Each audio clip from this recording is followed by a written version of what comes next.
शांति। आज 22 अगस्त 2024 के साकार महावाक्य है। मीठे बाबा कहते, मीठे बच्चे, तुमने सारे कल्प में ऑलराउंड पार्ट बजाया है। अब पार्ट पूरा हुआ, घर चलना है।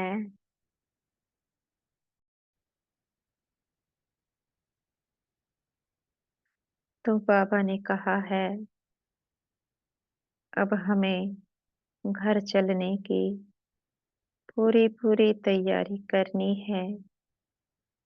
और जब घर में जाते हैं, कैसे जाएंगे? गुणों से और शक्तियों से सज धज कर।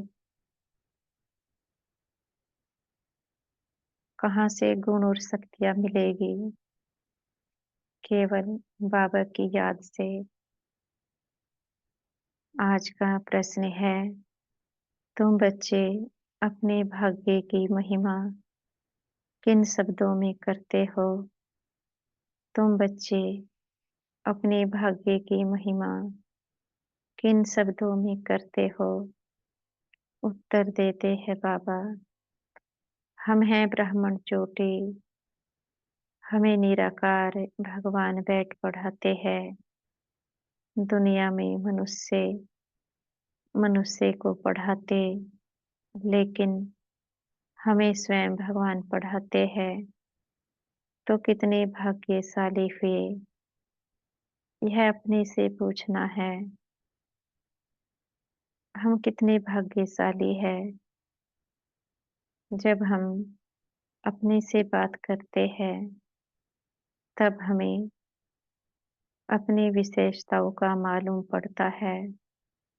जब तक खुद से बात नहीं करेंगे, अपनी विशेषताओं का मालूम ही नहीं हो सकता है।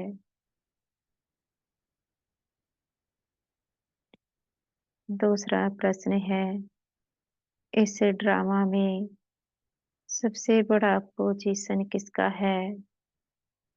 इस ड्रामा में सबसे बड़ा पोजीशन किसका है? उत्तर है निराकार बाप का। वह तुम सब आत्माओं का बाप है। सब आत्माएं ड्रामा के सूत्र में बांधी हुई है। सबसे बड़ा पोजीशन बाप का है। ओम शांति। रूहानी बच्चों से रूहानी बाप पूछ रहे हैं, मीठे मीठे बच्चों, अपना घर शांति धाम याद है? भूल तो नहीं गए हो? अब 84 का चक्र पूरा हुआ। कैसे पूरा हुआ, यह भी तुम समझ गए हो। सतयुग से लेकर कलयुग अंत तक ऐसे और कोई भी पूछ ना सके। मीठे मीठे लाडले बच्चों से बाबा पूछते हैं, अब घर चलना है ना? घर चलकर फिर सुखधाम में आना है। यह सुखधाम तो नहीं है, यह है पुरानी दुनिया, दुख धाम। वह है शांति धाम, सुख धाम। अब इस दुख से मुक्ति हो जाना है। मुक्ति धाम, मुक्ति धाम अथवा शांति धाम जैसे कि सामने खड़े है, वह है घर। तो यह हमें अपनी बुद्धि को याद दिलाना है कि हम अपने घर में बैठे हैं। कभी कभी अपने को शांति धाम में देखना है। बुद्धि के द्वारा शांति धाम में आत्मा अपनी चैतन्य बिंदु स्वरूप में रहती है, इसलिए बिंदु देखना है। फिर दूसरा घर सुखधाम, वहां पर अपनी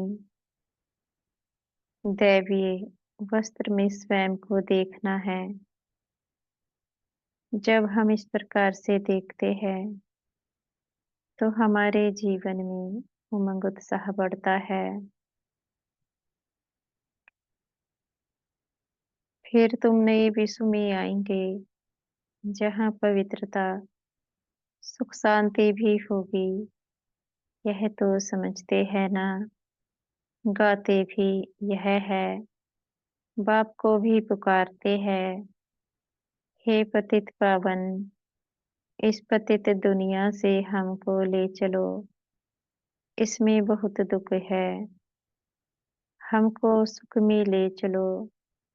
स्मृति में आता है, स्वर्ग को सब याद करते हैं, शरीर छोड़ा, कहेंगे स्वर्ग पधारा, लेफ्ट फॉर हेवनली अबोर्ड।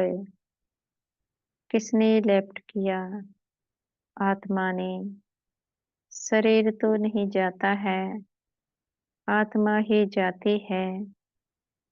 तो कभी भी ये बात नहीं कही जाती कि शरीर ने आत्मा को छोड़ा, आत्मा ने शरीर को छोड़ दिया, क्योंकि आत्मा के पास पावर है शरीर छोड़ने की। शरीर के पास आत्मा को छोड़ने की पावर नहीं होती, क्योंकि शरीर तो है मिट्टी। अब मिट्टी में पावर आई कहाँ से?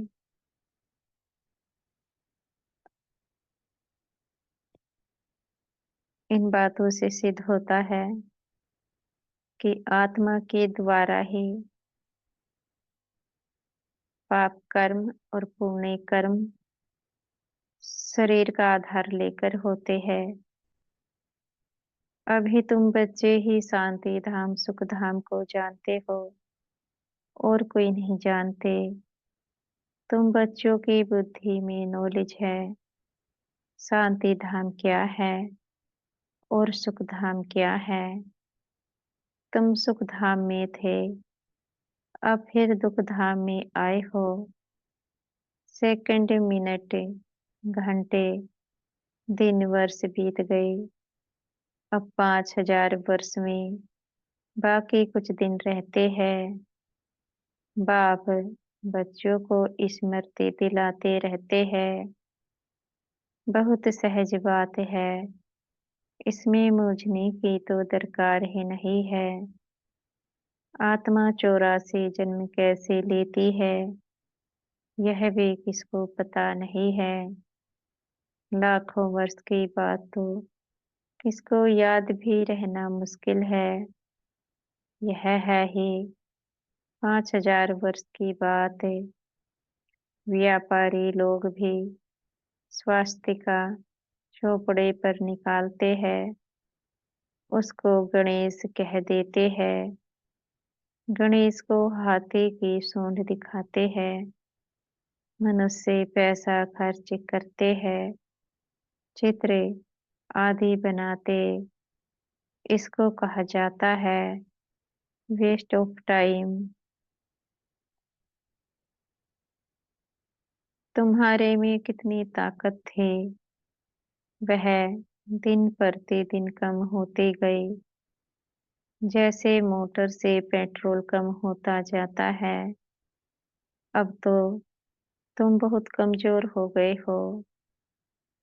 5000 वर्ष पहले भारत क्या था? अथाह सुख थे, कितना जबरदस्त धन था। यह राज्य उन्होंने कैसे पाया? राजयोग सीखे थे, इसमें लड़ाई आदि की बात ही नहीं। बाबा ने कहा 5000 साल पहले की भारत की पिक्चर देखे। देवी देवता गुणों से शक्तियों से सजे हुए, जैसी आत्मा वैसा शरीर, जैसा सुंदर शरीर। उससे भी सुंदर आत्मा का मन। और देवताओं के रहने के स्थान कितने सुंदर। जो विशेषताएं आत्मा की थी वही विशेषता आत्मा के शरीर की, और वही विशेषताएं रहने के स्थान की। इस समय देवी देवता जड़ चित्रों में रह जाते हैं, और आज भी जड़ चित्रों में भक्त आत्माएं कितना याद करती है देवी देवताओं को।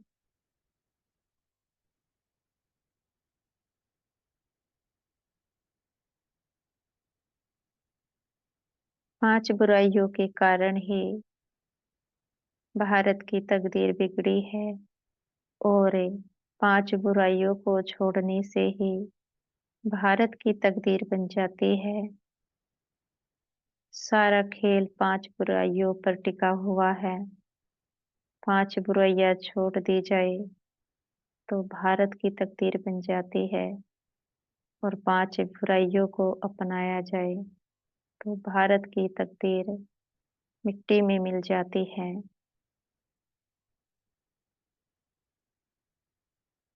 बाबा कहते हैं, इनको कहा जाता है ज्ञान के अस्त्र शस्त्र, और कोई स्थूल बात नहीं है।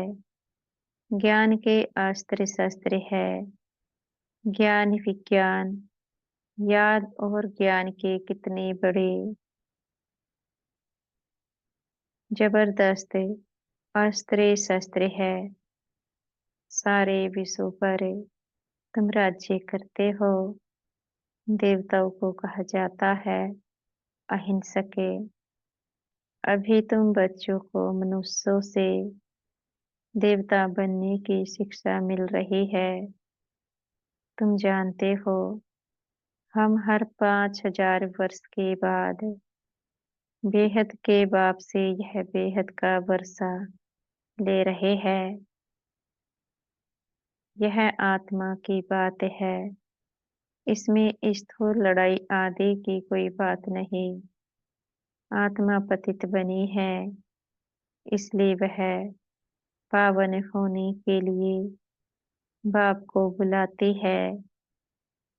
अब हम बाप कहते हैं, मीठे मीठे बच्चे, अब तो घर जाना है। यह है जीव आत्माओं की दुनिया। वह है आत्माओं की दुनिया। उसको जीव आत्माओं की दुनिया नहीं कहेंगे।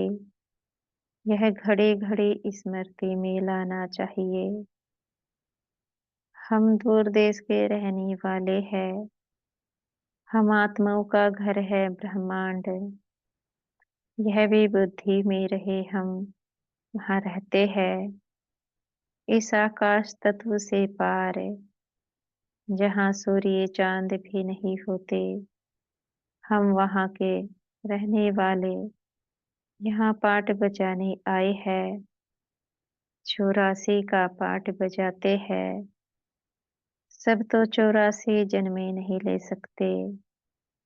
आहिस्ते आहिस्ते ऊपर से उतरते आते हैं। हम ऑलराउंडर है। सब काम करने वाले को ऑलराउंडर कहा जाता है। तुम भी ऑलराउंडर हो। आदि से अंत तक तुम्हारा पार्ट है। हम कैसे अपनी चेकिंग कर सकते हैं? हम ऑलराउंडर पार्टधारी है। पहला है, क्या नियम के अनुसार प्रतिदिन मुरली पढ़ते हैं और सुनते हैं, नियम न छूटे। दूसरा, क्या अमृत वेला नुमा शाम योग और दिन भर में हम बाबा को याद करते हैं। तीसरा है, हमारी धारणाएं तन से जुड़ी धारणाएं, तन की पवित्रता, तन की स्वच्छता, खान पान, किसी अपवित्र आत्मा का दिया हुआ तो नहीं खाते। मन की पवित्रता, मन में किसी के प्रति विरोध तो उत्पन्न नहीं होता, या फिर स्वयं को कमजोर तो नहीं देखते। चौथा है सेवा। क्या हमारे मन में सेवा करने के ख्यालात आते हैं कि हम बाबा की सेवाओं को बेहद में करें, या फिर ज्ञान योग किया और अपने तक ही सीमित रहे। अगर चारों ही सब्जेक्ट में हम पास होना चाहते हैं, तो चारों ही सब्जेक्ट को जीवन में धारण करना है। मुरली प्रतिदिन पढ़नी भी है, सुननी भी है। योग प्रतिदिन दोनों समय का करना ही करना है, और चलते फिरते बाबा को याद करना है। धारणाएं मजबूत होनी चाहिए, कभी ना टूटे। और सेवाओं के ख्यालात मन में आते हैं, उनको अप्लाई भी करना है। किसी ना किसी को ज्ञान सुनाते रहो। जब इस प्रकार से कर्म करते हैं, तो ऑलराउंडर बन जाते हैं। बाबा कहते हैं, अब इस चक्र का अंत है, तो भी ऊपर से आते रहते हैं। बहुत बच्चे रहे हुए हैं जो ऊपर से आते रहते हैं, वृद्धि को पाते रहते हैं। बाप ने तुम बच्चों को हमसों का अर्थ भी समझाया है। वह लोग तो कहते हम आत्मा सो परमात्मा है। उनको तो ड्रामा के आदि मध्य अंत ड्यूरेशन आदि का भी कुछ पता नहीं है। तुमको बाप ने समझाया है, इस शरीर में तुम अभी ब्राह्मण हो। प्रजापिता ब्रह्मा द्वारा शिव बाबा ने तुमको एडॉप्ट किया है, पढ़ाते हैं। यह तो याद रहना चाहिए ना। बाप हमको पढ़ा रहे हैं। वह ऊंचते ऊंच भगवान है। सभी आत्माएं इस ड्रामा के धागे में पिरोई हुई है। अभी तुम जानते हो, हम शुरू में देवता थे, फिर हम सो क्षत्रिय धर्म में आए, अर्थात सूर्यवंशी से चंद्रवंशी में आए। इतने जन्म लिए। यह सब पता होना चाहिए। यह नॉलेज पहले तुम्हारे में बिल्कुल नहीं थी। अभी बाप ने समझाया है। यह वर्णों की बाजोली है। अभी फिर शूद्र से ब्राह्मण बने हो, ब्राह्मण से फिर देवता बनेंगे। विराट रूप दिखाते हैं ना। तुम्हारी बुद्धि में सारा ज्ञान है। कैसे हम नीचे उतरे, फिर ब्राह्मण कुल में आए, फिर डेटे डिनोस्टी में आए। अभी तुम ब्राह्मण हो चोटी। चोटी सबसे ऊंची होती है। तुम्हारे जैसा ऊंच कुल कौन कहलावे। भगवान बाप आकर तुमको पढ़ा रहे हैं। तुम कितने भाग्यशाली हो। तो सबसे भाग्यशाली हम आत्माएं हैं। हम ब्राह्मण आत्माएं सबसे ऊंचे ईश्वरीय संतान, और हमारा टीचर वह भी ईश्वर, और सतगुरु वह भी ईश्वर। ना देवताओं को यह भाग्य मिलता। जब देवताओं को ही नहीं मिलता, तो बाकी किसी को भी मिल नहीं सकता। जितना हम अपने को नशा चढ़ाते हैं कि हम ईश्वर की संतान है, हमारा उमंग उत्साह बढ़ता है। अपने भाग्य की कुछ महिमा तो करो। बाहर में तो सब मनुष्य मनुष्य को पढ़ाते हैं। यह तो है निराकार बाप। यह बाप कल्प कल्प एक ही बार आकर नॉलेज देते हैं। पढ़ाई तो हर एक पढ़ते हैं ना। बैरिस्टर की नॉलेज पढ़कर बैरिस्टर बनते हैं। वह सब मनुष्य मनुष्य को पढ़ाते आते हैं। अभी यह है भगवानुवाच। मनुष्य को तो कभी भगवान नहीं कहा जाता है। वह तो है निराकार। यहाँ आकर तुम बच्चों को पढ़ाते हैं। पढ़ाई ना सूक्ष्म वतन में ना मूल वतन में पढ़नी होती है। पढ़ाई होती ही है यहाँ। इसमें मूंझने की तो कोई बात ही नहीं। स्कूल में कभी स्टूडेंट कहेंगे क्या कि हम मूंझते हैं। हमको निश्चय नहीं होता। पढ़ाई को पढ़कर अपना स्टेटस लेते हैं। यह लक्ष्मी नारायण सतयुग आदि में विश्व के मालिक कैसे बने। जरूर बाप द्वारा बने। बाप तो सच बताएंगे। भगवान कोई रोंग थोड़े ही बता सकते हैं। बड़ा भारी इम्तिहान है। इस समय तो है प्रजा का प्रजा पर राज्य।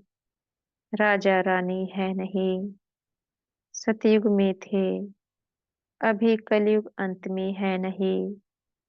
इसको कहा जाता है पंचायती राज्य। गीता में लिख दिया है कौरव और पांडव रूहानी पंडित तो तुम हो ना। सबको रूहानी घर का रास्ता बताते हो।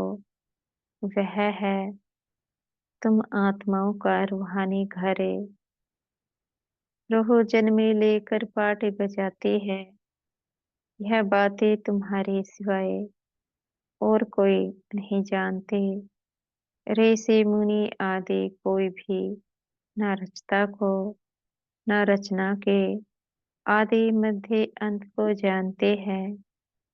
लाखों वर्ष कह देते हैं परंतु उनका भी कोई पूरा हिसाब किताब नहीं है। आधा आधा भी हो ना सके। पूरा आधा सुख धाम फिर पूरा आधा दुख धाम। यह है पतित दुनिया विशेष से और वह है वाइसलेस से। बाप कितना ऊंचते ऊंच है परंतु कितना साधारण है। कोई बड़े आदमी ऑफिसर्स आदि से मिलते हैं तो उनको कितना रिगार्ड देते हैं। पतित दुनिया में पतित मनुष्य ही पतितों का दीदार करते हैं। पावन तो है ही गुप्ते।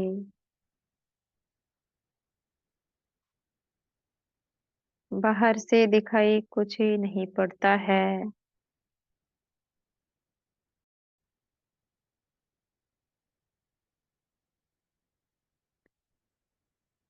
बाहर से दिखाई कुछ नहीं पड़ता है। बाप को कहा जाता है नॉलेजफुल ब्लिसफुल। सब बातें बाप में फुल है। इसलिए उनको ज्ञान का सागर कहा जाता है। हर एक मनुष्य के पोजीशन की महिमा अलग अलग है। वजीर को वजीर प्राइम मिनिस्टर को प्राइम मिनिस्टर कहेंगे। यह फिर है ऊंच से ऊंच भगवान। सबसे बड़ा पोजीशन है निराकार बाप का जिसके हम सब बच्चे हैं। वहाँ हम सब बाप के साथ परम धाम में रहते हैं। वह है घर। यहाँ सबको अपना अपना पार्ट मिला हुआ है। कोई एक जन्म का भी पार्ट बजा कर वापस चले जाते हैं। बाप समझाते हैं यह मनुष्य सृष्टि का वैरायटी झाड़ है। एक ना मिले दूसरे से। आत्मा तो एक जैसी है बाकी शरीर एक ना मिले दूसरे से नाटक भी दिखाते हैं, जिसमें एक जैसी दो शक्लें बनाते हैं, जिसमें मूंझ जाते हैं कि पता नहीं हमारा पति यह है या यह तो बेहद का खेल है। इसमें एक ना मिले दूसरे से, हर एक के फीचर्स अलग-अलग है। आयु भले एक जैसी हो, परंतु फीचर्स एक जैसे हो ना सके। हर जन्म में फीचर्स बदलते जाते हैं। कितना बड़ा बेहद का नाटक है, तो उनको जानना चाहिए ना। सारे सृष्टि के आदि मध्य अंत का ज्ञान तुम्हारी बुद्धि में है। हर एक का ड्रामा में जो पार्ट है वही बजाएंगे। ड्रामा में कोई रिप्लेस हो नहीं सकता। बेहद का ड्रामा है ना, जन्मे लेते रहते हैं। सबके फीचर्स अलग अलग है। कितनी वैरायटी फीचर्स है। यह नॉलेज सारी बुद्धि से समझने की है। कोई किताब आदि है नहीं। गीता का भगवान हाथ में गीता ले आता है क्या? तो बाबा कहते हैं मैं नॉलेजफुल हूँ, ज्ञान का सागर हो। तो उनको शास्त्र आदि पढ़कर सुनाने की बात ही नहीं। शास्त्र कौन पढ़ेगा? जिनमें अज्ञानता है, और परम पिता वो नॉलेजफुल है, उनको आवश्यकता ही नहीं।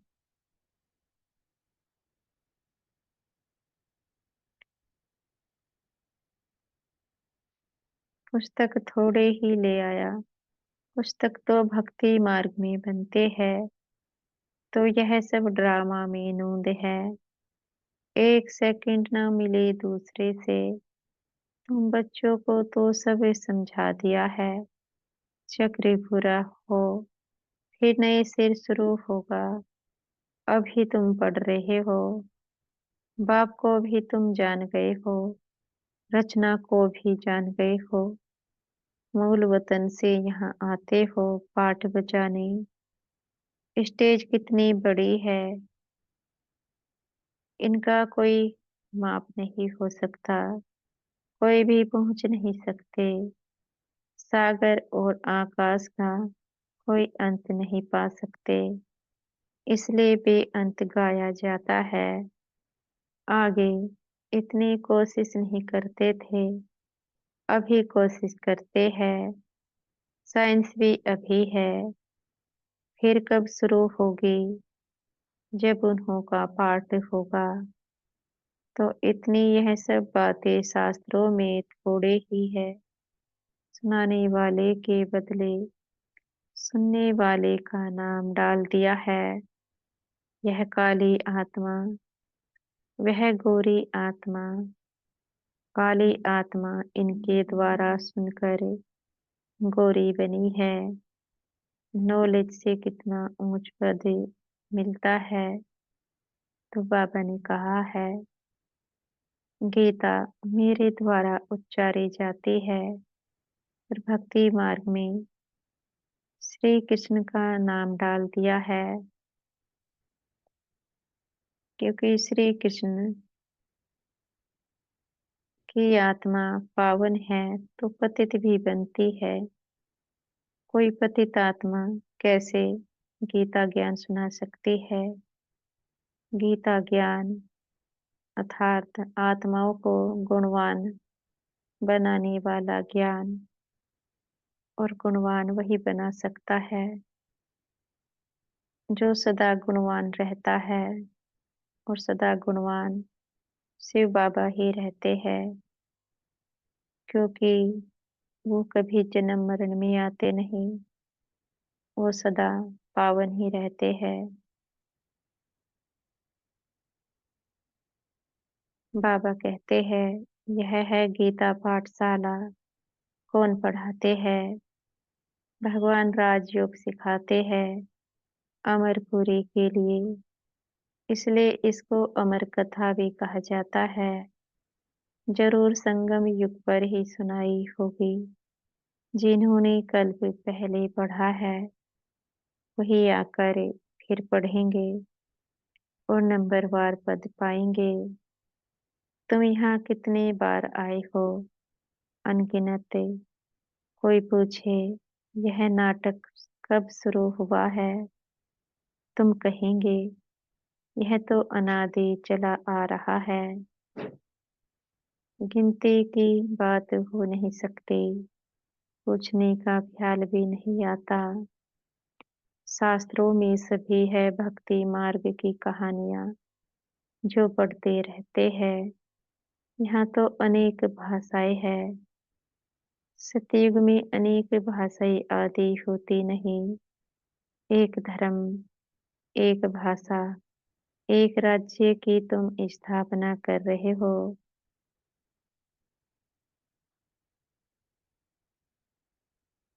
वे लोग तो शांति स्थापन करने की राय देने वाले हो। देने वालों को प्राइज देते रहते हैं। शिव बाबा तुमको सारे विश्व में शांति स्थापन करने की राय देते हैं। उनको तुम क्या प्राइज देंगे? वह तो और ही तुमको प्राइज देते हैं, लेते नहीं। यह समझने की बातें है, कल की बात है, जबकि इन्हों का राज्य था। अभी तो रहने की जगह नहीं है। वहां तो 2-3 मंजिल बनाने की भी दरकार नहीं रहती। लकड़े आदि की दरकार नहीं।